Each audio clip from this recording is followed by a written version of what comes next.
So here's another exercise. The foreman wants to place an 8-pound load.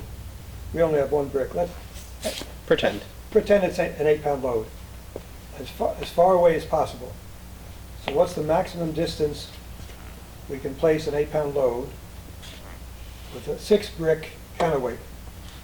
So let's go up to the numbers again. Thankfully, we already have done a lot of these numbers.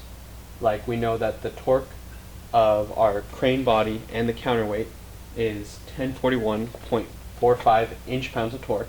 We do our safety factor of 1.5, so divide by 1.5, and that gets us 694.3 inch-pounds of torque. And what's the torque of the jib? The torque of the jib is 237.5, so we subtract that from our torque over here, and that gets us the torque of our load is 456.55 inch-pounds of torque. And torque is weight times distance. Yep, and this time we know the weight, 8 pounds, but we need to find the distance. So we divide both sides by by weight. 456.55 divided by 8 is 57 inches. 57. That is our maximum distance. Well, now don't forget, what's that 6-inch discrepancy?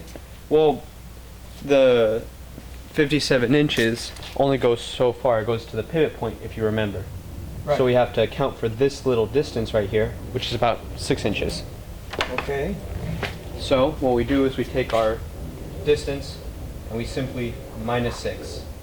Okay. And that gets us 51 inches.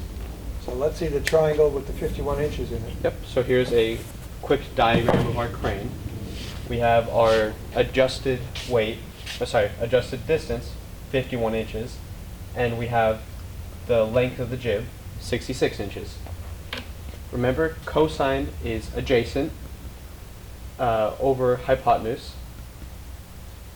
So we take those two, divide them, and that gets us 0.77.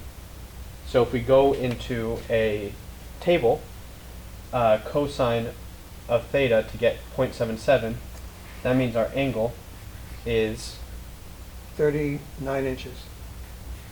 39 degrees. 39 degrees. Okay, so if we lower the jib to 39 degrees, That'll be our maximum. that increases the distance from 48 to 51 inches. So it's a little further away. Yep. But